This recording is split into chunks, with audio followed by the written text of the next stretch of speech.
वैसे तो यह मुद्दा राजनीतिक नहीं है, लेकिन तमाम राजनीतिक दल जब भी मौका मिलता है इस मुद्दे को भुनाना चाहते हैं, फायदा लेना चाहते हैं, क्योंकि यह मुद्दा युवाओं से जुड़ा है, किसान से जुड़ा है, मजदूर से जुड़ा है, आम आदमी से जुड़ा है। ऐसे में कोई भी राजनीतिक दल नहीं चाहता कि इसका फायदा नहीं ले।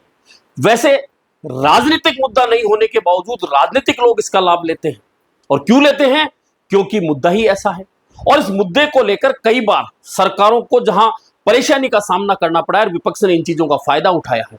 ये कई साल से कई प्रदेशों में और पूरे देश में यह बड़ा मुद्दा बनता जा रहा है। क्या आने वाले चुनाव में भी यह बड़ा मुद्दा बनकर लोगों के बीच जाएगा? लोग इस मुद्दे पर वोट करेंगे, सरकारों के खिलाफ करेंगे, विधायकों के खिलाफ करेंगे, एमपी के खिलाफ करेंगे, मंत्री के खिलाफ करेंगे। और क्या इस मुद्दे को लेकर अब आगे चलकर बहुत बड़े चुनाव लड़े जाएंगे, जबकि यह मुद्दा बिल्कुल राजनीतिक नहीं है? अब आप कहेंगे कि जब राजनीतिक मुद्दा नहीं है तो राजनीतिक दल इसका फायदा कैसे ले सकते हैं? क्योंकि पेपर लीक, जी हां, पेपर लीक ऐसा मुद्दा है जो तमाम प्रदेशों में तमाम सरकारों के लिए जी का जंजाल बना हुआ है। तमाम प्रयासों के बावजूद पेपर लीक की घटनाएं रुक नहीं रही है। राजस्थान से लेकर बिहार, महाराष्ट्र, उत्तर प्रदेश, दिल्ली और अब नेशनल स्तर पर नीट जैसे पेपर लगातार 3 साल तक अगर लीक होने की खबर आ जाए तो फिर आप समझ सकते हैं कि पेपर लीक का मुद्दा कितना बड़ा हो सकता है। आज इस पर करेंगे बात। जी हां, मैं हूं जर्नलिस्ट योगेश के शर्मा। अगर चैनल पसंद आए तो लाइक और सब्सक्राइब जरूर करिएगा। तो बात करते हैं पेपर लीक के मुद्दे की। पेपर लीक का मुद्दा इतना बड़ा मुद्दा है कि राजनीतिक फायदा लेने के लिए आपने देखा होगा कि 2021 से 2023 के बीच की जितनी परीक्षाएं राजस्थान में हुई उसे लेकर कितना हल्ला मचा। और ऐसा ही बढ़ती पेपर लीक का मुद्दा तो ऐसा मुद्दा बना कि भाजपा ने उसे तुरंत हाथ में पकड़ा और प्रधानमंत्री नरेंद्र मोदी से लेकर गृह मंत्री अमित शाह, राजस्थान के तमाम भाजपा नेताओं ने इस मुद्दे को लेकर चुनावी मैदान में ताल ठोकी और लोगों को कहा कि किस तरह से कांग्रेस की सरकार एक के बाद एक पेपर लीक करती जा रही है और बेरोजगारों का भविष्य चौपट हो रहा है। इस मुद्दे को लेकर जनता में असर भी हुआ और असर यह हुआ कि राजस्थान में युवा एक तरह से विमुख हो गए कांग्रेस से। इसका फायदा भाजपा को मिला। हालांकि सरकार भाजपा की आ गई। ऐसा ही भर्ती का मुद्दा अभी तक जीवित है, ना उस पर कोई फैसला हो पाया ना हो पाया। अब जाकर जब सुप्रीम कोर्ट ने कह दिया कि ऐसा ही भर्ती परीक्षा रद्द ही रहेगी, ऐसे में अब आरपीएससी इस मुद्दे पर दोबारा परीक्षा करवा रहा है और सिर्फ उन्हीं अभ्यर्थियों के लिए करवा रहा है जो 2021 में सफल रहे थे। यानी कि 2,83,000 जो विद्यार्थी थे, बेरोजगार थे, उन्हीं को यह परीक्षा देने का हक होगा। यह तो राजस्थान का मामला। लेकिन नीट परीक्षा आप जानते हैं कि मेडिकल एंट्रेंस का यह एग्जाम है, पूरे देश में एक साथ लिया जाता है। 3 मई को यह एग्जाम हुआ था। 3 मई और 4 मई को पेपर लीक की खबरें आई। पेपर लीक की खबरों और राजस्थान एसओजी के पास में कुछ इस तरह के इनपुट आए। कुछ लोगों ने शिकायतें भेजी और शिकायतों के आधार पर एसओजी ने जांच शुरू की। दरअसल 410 में से 120 प्रश्न अगर हूबहू हो, कोमा फुल स्टॉप भी हूबहू हो, और गैस पेपर की बात की जाए, गैस पेपर में से एक साथ इतने प्रश्न अगर मिल जाए तो सीधी सी बात है कि पेपर लीक की बात होगी। और हुई, हल्ला मचा, पूरे देश में हल्ला मचा। पहले तो मानने से इनकार कर दिया नेशनल टेस्टिंग एजेंसी ने और कहा कि कड़ी सुरक्षा में परीक्षा हुई। लेकिन मामला एक राज्य से दूसरे राज्य से तीसरे राज्य जब यह बात फैलती गई कि पेपर लीक हुआ है, मामला बहुत ज्यादा बढ़ रहा है। राजस्थान की एसओजी ने कई लोगों को हिरासत में लिया। हालांकि पुष्टि नहीं की, कहा जाता है 40 लोगों को हिरासत में लेकर पूछताछ की गई। एक दूसरे से कड़ी जोड़ी गई कि आखिरकार कहां से कैसे आया। सबसे पहले जो बताया जा रहा है, जिस तरह की खबरें हैं उसके अनुसार, यह व्हाट्सएप के जरिए किसी स्टूडेंट ने राजस्थान के सीकर में यह भेजा और जब प्रश्न मिलाए गए तो हूबहू प्रश्न मिल गए। उसके बाद कान खड़े हुए, कुछ स्टूडेंट ने शिकायत करी, कुछ अन्य स्रोत से शिकायत एसओजी तक पहुंची। एसओजी ने जांच शुरू की तो लगा कि हाँ, निश्चित तौर पर यह पेपर लीक हुआ। शुरू में नेशनल टेस्ट एजेंसी नहीं मान रही थी, लेकिन बाद में मानना पड़ा और आज नीट के एग्जाम को रद्द कर दिया गया। लेकिन रद्द करके सीबीआई को जांच देना क्या इसका हल है? दरअसल समस्या यह है 2024, 2025 और अब 2026 तीनों साल नीट का पेपर लीक होने की बात है।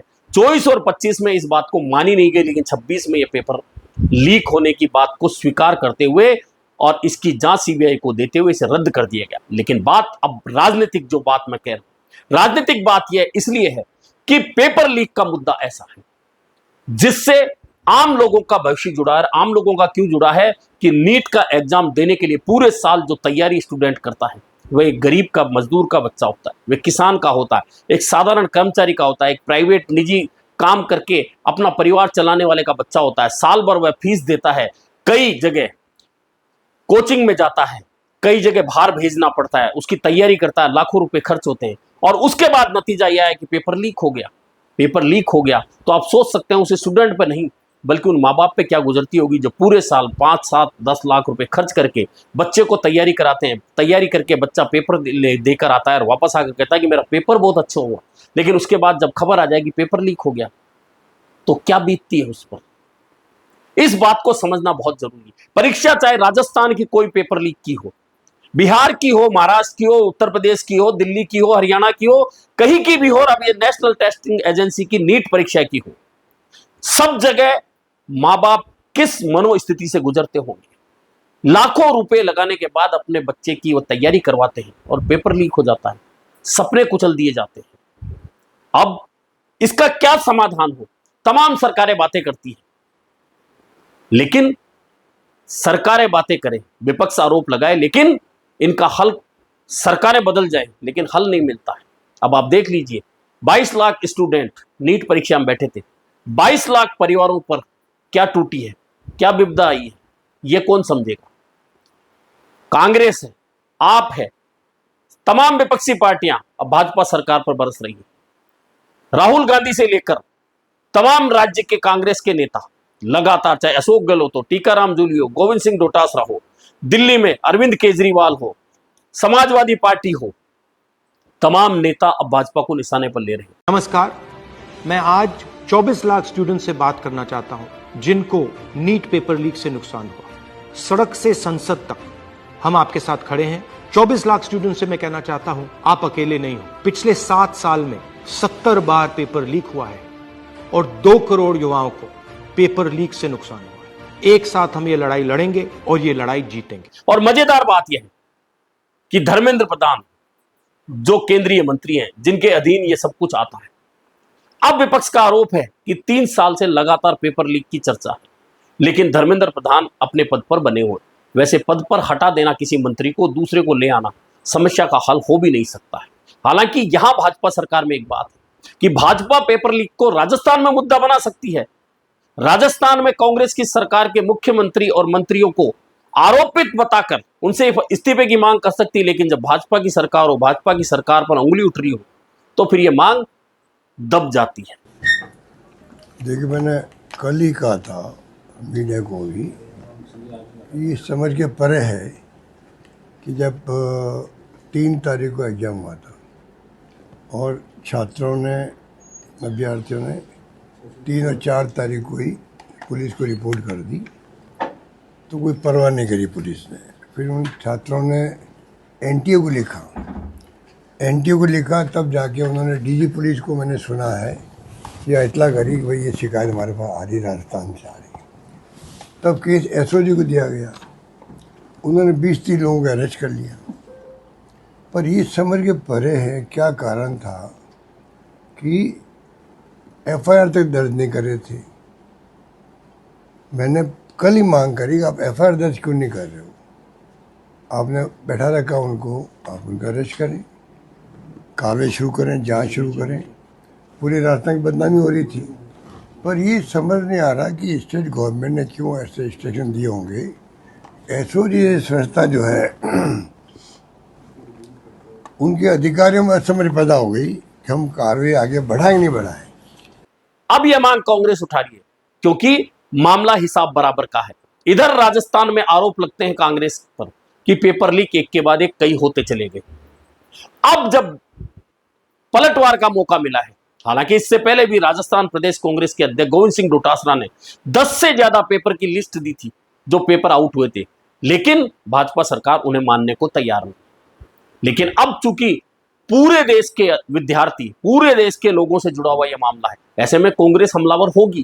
कांग्रेस हमलावर हुई है। राहुल गांधी ने कहा 22 लाख स्टूडेंट का भविष्य चौपट कर दिया। पहले आरोप यह था जब पेपर लीक की बात आई, अब जब परीक्षा रद्द कर दी गई है दोबारा परीक्षा होगी। तो अब आरोप है कि परीक्षा तो रद्द हो गई, लेकिन 22 लाख स्टूडेंट के सपनों का क्या होगा। बात सही भी है कि आखिरकार इस तरह की परीक्षाओं में भी पेपर लीक होना, और समस्या यह है कि पेपर लीक की जड़ जयपुर से पकड़ी गई है, राजस्थान से पकड़ी गई है। जयपुर सीकर से तार जुड़े हैं, कोटा से तार जुड़े हैं, पूछताछ चल रही है। तो क्या पेपर लीक का हब राजस्थान है? जिस तरह से कांग्रेस की सरकार रहते हुए राजस्थान में एक के बाद एक पेपर लीक हुए, मुद्दा बना, मुद्दे पर युवाओं का आक्रोश कांग्रेस को झेलना पड़ा। क्या अब कांग्रेस वही बात पलटवार कर रही जब मैंने कहा कि राजनीतिक मुद्दा पेपर लीक ज्यादा बन गया? केजरीवाल जैन जी का आह्वान कर रहे हैं दिल्ली में बैठकर, और उन्हें पता है कि अगर ये मुद्दा जीवित हो जाता है, इसको लीड हम कर लेते हैं, तो पार्टी के अंदर अभी जो क्राइसिस चल रहा है उससे ही ना सिर्फ बाहर निकलेंगे, बल्कि लोगों की नजर में आएंगे कि हम लोगों के लिए संघर्ष करते हैं। सबसे पहले मैं उन लाखों बच्चों को और उनके पेरेंट्स को अपनी तरफ से पूरी संवेदना देना चाहता हूं जो इस परीक्षा के रद्द होने से प्रभावित हुए हैं। मैंने भी अपनी जिंदगी में आईआईटी का पेपर दिया था पहले, फिर सिविल सर्विसेज का पेपर दिया था। मैं जानता हूं कि किस तरह से कठोर तपस्या करनी पड़ती है। हमारा एक छोटा सा घर होता था वहां पे हिसार में, ऊपर एक छोटा सा कमरा बनवा लिया था। 24 घंटे उस कमरे में बैठा मैं तैयारी करता रहता था। फॉर्चुनेटली उन दिनों में पेपर लीक नहीं हुआ करते थे।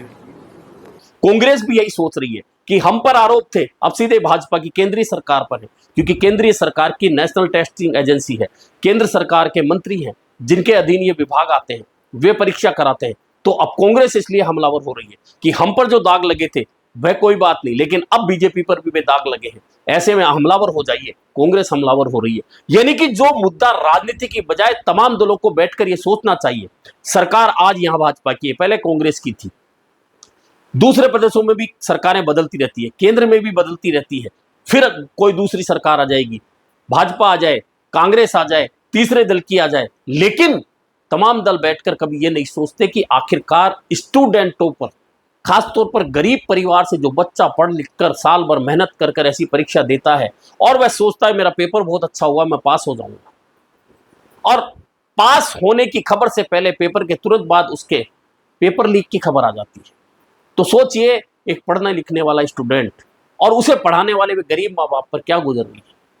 कुल मिलाकर पेपर लीक जो राष्ट्रीय समस्या बन चुका है, उस पर तमाम सरकारों, तमाम मुख्यमंत्रियों को, केंद्र सरकार को एक साथ बैठकर, तमाम दलों को एक साथ बैठकर सोचना चाहिए कि आखिरकार बेरोजगारों के साथ में, स्टूडेंट के साथ में जो अन्याय हो रहा है उसे कैसे रोका जाए। लेकिन उस पर किसी का ध्यान नहीं, ध्यान है सिर्फ राजनीति पर।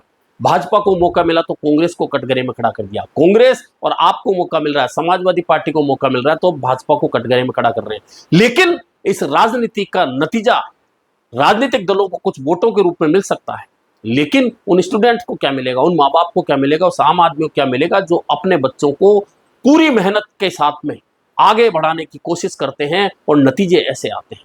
कुल मिलाकर नीट का एग्जाम जो क्लीन नहीं था, जिसमें चीट थी, वह पकड़ी गई तो कैंसिल हो गया। अब एक बार फिर तमाम स्टूडेंट जो तैयारी करते हैं वो फिर तैयारी में, दरअसल इसके पीछे जो कहा जाता है वह कुल मिलाकर कोचिंग माफिया इतना बड़ा एक माफिया बन चुका है। हो सकता है वह कोटा से जुड़ा हो सकता है वह दिल्ली से जुड़ा हो सकता है वह सीकर से जुड़ा हो सकता है बिहार से जुड़ा हो, कहीं का भी हो सकता है, लेकिन कोचिंग माफिया इसलिए बोल रहा हूं कि कोचिंग माफिया की पकड़ इतनी बड़ी होती है कि पहले भी जब ये आरोप लगे तो उनको दबा दिया गया। कई कोचिंग माफिया तो इतने बड़े हैं कि वे रिजल्ट तक बदलवा देते हैं, ऐसे भी आरोप लगते रहे, हालांकि उनकी पुष्टियां नहीं हुई। कई पास कहीं से होते हैं और विज्ञापन अपने यहां छपा देते हैं, प्रचार के जरिए स्टूडेंटों को खींचते हैं। एक एक कोचिंग माफिया के पास में 20-20, 25-25 हजार स्टूडेंट आते हैं। आप सोच सकते हैं, लाखों करोड़ों के वारे न्यारे करते हैं, उन पर जब ये आरोप लगते हैं तो बच निकलते हैं।